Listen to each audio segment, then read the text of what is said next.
అలాగే రోజు మనం గోత్రనామాలతోటి జనరల్గా చేసుకోలేరు, అన్లెస్ అంటిల్ ఏదైనా ఒక ఆస్పీషియస్ డే ఉంటే, ఇంట్లో ఏదైనా స్పెషల్గా ఏదైనా పూజ పెట్టుకుంటే తప్ప అతి తక్కువ మంది గోత్రనామాలతో పూజలు చేసేవాళ్ళు. ఇందాక మీరు చెప్పినట్టుగా మన మనసులో ఉన్న భావం అనేదే ప్రధానమైంది. మిగతావన్నీ కూడా తాత్కాలికమైనవే, పెద్దగా ఇంపార్టెన్స్ లేనివి అని అనుకుంటే గోత్రనామాలు చెప్పుకొని దీపం పెట్టుకోవడం అనేది అంత ఇంపార్టెంట్ అండి. లేకపోతే జనరల్గా ఏం చేస్తూ ఉంటే కొంతమంది ఆచమనం కూడా చేయరు, అది వేరే సంగతి. దీపం వెలిగించి పూలు పెట్టి ఏదో పంచుతారో బెల్లం అరటిబండ పెట్టి నాయన నీకు నమస్కారం అని చెప్పని వచ్చేస్తారు. అలా చేయొచ్చా? అసలు గోత్రనామాలు లేకుండా చేయొచ్చా మీ ఉద్దేశ ప్రకారం? దండం పెట్టుకోవడానికి గోత్రనామాలు చెప్పుకోవాల్సిన పని లేదమ్మా. ఇంట్లో కూడా బాగా సంప్రదాయంగా మా ఇంట్లో పూజలు చేస్తామని చెప్పేవాళ్ళు ఇంట్లో కూడా ఇంట్లో మొత్తం పూజ అంతా ఒకళ్ళే చేస్తారు. ఇది ఎన్నిసార్లు ఎన్ని చోట్ల ఎన్ని సందర్భాలు వస్తే అన్నిసార్లు అన్ని చోట్ల అన్ని సందర్భాల్లో చెప్తాను నేను. ఒక ఇంట్లో ఒక్క పూజా మందిరమే ఉండాలి, ఒక్క పొయ్యి ఉండాలి. అంటే 4 బర్నర్లు ఉండు, 10 బర్నర్లు పెట్టు, ఒక కిచెన్ అది ఉంటేనే ఆ ఇంటి యొక్క ఐక్యతకి మనకి సంకేతంగా ఉంటుంది. అందువల్ల ఎవరో ఒకళ్ళు చేస్తారు. సాధారణంగా ఒకప్పుడు ఇంటి యజమాని మగవాడు, ఇంటి పెద్దెవరో వాళ్ళు చేసేవారు. తర్వాత రోజుల్లో వంటింటితో పాటు పూజ గది కూడా ఆడవాళ్ళకి అప్పచెప్పారు. నేను ఎప్పుడు చెప్పే మాటే అది.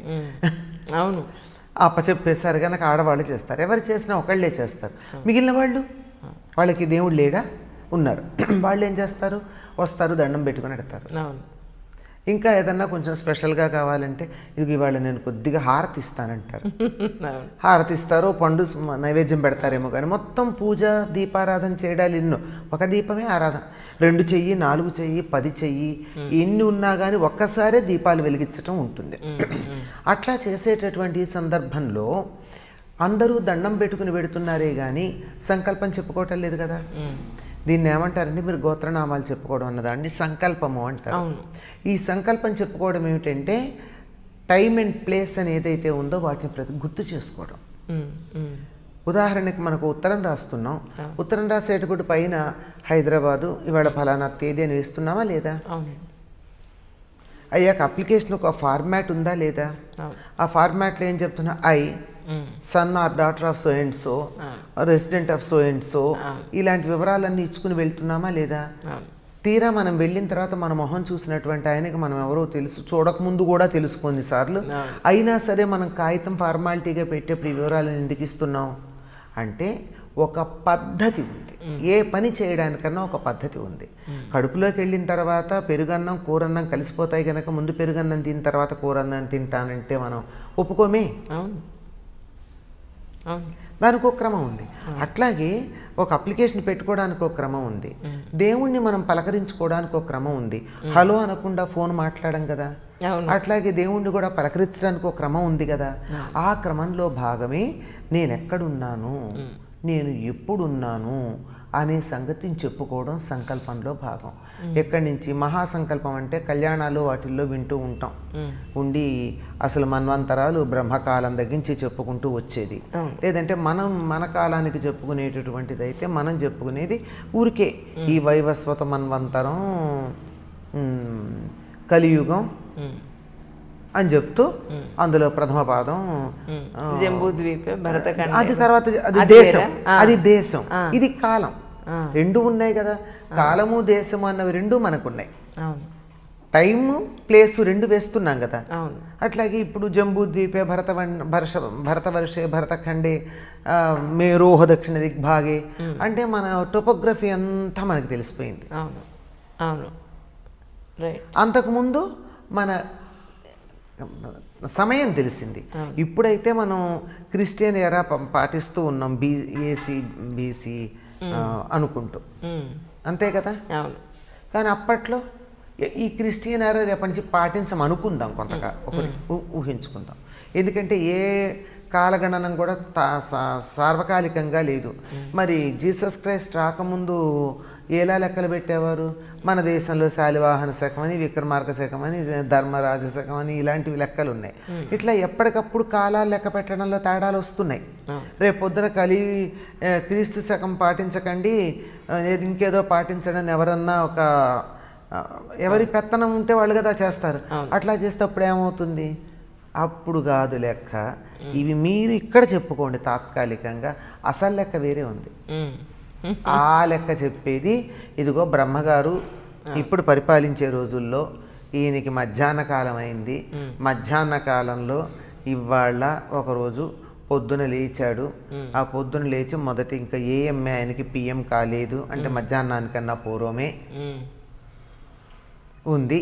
దాంట్లో ఇన్నో యుగం, కలియుగం, ఇంకా చెప్తే 28వ కలియుగం అని చెప్తారు. లేదంటే కలియుగంలో అందులో కూడా మొదటి భాగంలో అని ఇలా డేట్ చెప్పుకుంటున్నాం. అట్లాగే జంబూద్వీపం, భరతవర్షం, భరతఖండం, మేరు పర్వతానికి అంటే మనం మొత్తం భూగోళాన్ని వర్ణించేసుకున్నాం. జంబూద్వీపం అంటే భూభాగం, అందులో భారతవర్షం అంటే మేరు పర్వతానికి దగ్గర ఉండేటటువంటిది, అందులో భరతఖండం అంటే మనం ఉన్నటువంటి అఖండ భారత్ అంటే ముక్కలైపోయిన 3 ముక్కలైన భారత కాకుండా ఉండేట బర్మాతో, ఆఫ్ఘనిస్తాన్తో, శ్రీలంకతో కలుపుకున్న భారతదేశం అంతా భరతఖండం. అందులో మేరు పర్వతానికి దక్షిణ దిక్కున, శ్రీశైల పర్వతానికి ఉత్తర దిక్కున, ఏదో కృష్ణా గోదావరి నదుల మధ్య. ఇది మారదు కదా. అవును కదా. ఇది ఏది మారినా నువ్వు క్రిస్టియన్ ఎరా పెట్టుకుంటావా, హిజ్రా పెట్టుకుంటావా, విక్రమ సంవత్ పెడతావా, ఇది మాత్రం మారదే. ఈ ప్రదేశం మారదు. ఇది తెలంగాణనా, ఆంధ్రప్రదేశ్, రేపు పొద్దున ఇంకో ప్రదేశ, ఏదొచ్చినా కృష్ణా గోదావరి నదుల మధ్య అన్నది మారదు. ఏ యుగాలు వచ్చినా ఏ ఎరా చెప్పుకున్నా ఇది ఈ కాలం అయితే మారదు. కనుక ఈ కాలాన్ని, ఈ దేశాన్ని గుర్తు చేసుకుని ఫలానా ప్రదేశంలో ఉన్న నేను ఫలానా రోజున నిన్ను ప్రార్థించుకుంటున్నాను, ప్రతిరోజు అటెండెన్స్ వేయించుకుంటున్నాను, ఒక్కరోజు కూడా నేను మానను అని చెప్పుకునే పద్ధతి. అంతే ఇలా చెప్పుకోవడం అన్నది ఎందుకంటే ప్రధానంగా దేవుడికి మనం ఎక్కడున్నామో తెలియదనే. అవును కదా. ఆయన సర్వాంతర్యామి కదా. నాకేం కావాలో ఆయనకి తెలియదా? అయినా అప్పుడప్పుడు గుర్తు చేస్తాం, అది వేరే మాట. అని మర్చిపోతారేమో మళ్ళీ గుర్తు చేస్తుంటాం. అంటే అది నాకు నేను గుర్తు చేసుకోవడం. అది అంటే నేను నాకు కావాల్సినవంతా భగవంతుడు నాకు ఇస్తున్నాడు అని నాకు నేను నా వెన్ను తట్టుకోవడం కోసం తప్ప ఆయన గుర్తు చేయడం కాదు. ఎందుకు ఇచ్చేస్తామంటే ఇంతటి విశ్వంలో ఈ భూమి ఎంత, ఇందులో నేనున్న ప్రదేశం ఎంత, అందులో నేనెంత, నలకలో నలక. ఇంత అనంతమైనటువంటి ఈ కాలంలో నా టైం స్పాన్ ఎంత, అందులో ఈ ఒక్క రోజుకు విలువెంత, ఇది గుర్తించి మనం తగినట్టుగా ప్రవర్తిస్తామని ఏ రోజుకు ఆ రోజు దాని గురించి చెప్పుకుంటాం. ఇలా చెప్పుకోవడం అన్నది దానికోసం చెప్పినటువంటిది. ఇక మామూలుగా అంటారా, చెప్పుకోకపోయినా భగవంతుడికి తెలియదా? ఒక కేక పెడితే వింటాడే. అందుకని ఇది ఒక ట్రెడిషన్ పోకుండా చెప్పేది. తర్వాత ఈ చెప్పేటప్పుడు గోత్రం చెప్పుకుంటారు, అంచేత తన గోత్రం మర్చిపోకుండా రేపొద్దున. ఇదంతానమ్మా మన సంప్రదాయాలన్నీ కూడా నిజానికి సామాజికమైనటువంటి పరంపరని కొనసాగించడానికి ఉండేవి. కనుక నా గోత్రం నేను మర్చిపోకుండా ఉండాలి. ఇప్పుడు చాలామంది పిల్లల్ని మీ గోత్రం ఏమిటని అడగని చెప్తారేమో. అందుకని పూజా విధానంలో వీటన్నిటినీ చేరిస్తే దేవుడి పేరు చెప్తే భయంతోనో భక్తితోనో అన్నీ గుర్తుపెట్టుకుంటారు అని చెప్పేదమ్మా. నమస్కారం చేసుకున్నా చాలు. ఇంట్లో ఒక్కళ్ళే పూజ చేస్తారు కనుక మిగిలిన వాళ్ళు నమస్కారం చేసుకుంటే ఎటువంటి ఫలితం ఉంటుందో మిగిలిన వాళ్ళకు కూడా ఊరికే దండం పెట్టుకున్నా భగవంతుడు ఆ భక్తి చాలా ప్రధానం.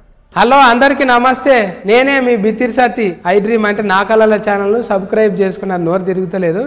మీరు ఎప్పటికీ ఫాలో కండి. ఆ గంట గుర్తు మీద వస్తే మీకు హాఫ్ డేట్లు అన్నీ వస్తాయి. హాఫ్ డేట్లే వస్తాయా, ఫుల్ డేట్లు వస్తాయన్న? అన్నీ వస్తాయి కదా. ఆ ఫుల్ డేట్లు వస్తాయంట, మీరైతే గంట గుర్తు కొట్టండి. Hi guys, this is Karthikeya. For more videos, please subscribe to iDream. Hello everyone, this is your Rahul Sipligans. For more videos, please do subscribe iDream. For more updates, please subscribe iDreams. Hi, this is Director Bobby. Please subscribe to iDream. For more videos, please subscribe to iDream. Hi, this is Nikki Tamboli. Do subscribe iDream. For more videos, subscribe to iDream. Please subscribe iDream. Nenu mi Ali Reza. For more videos, subscribe to iDream. Do subscribe iDream. Please subscribe to iDream.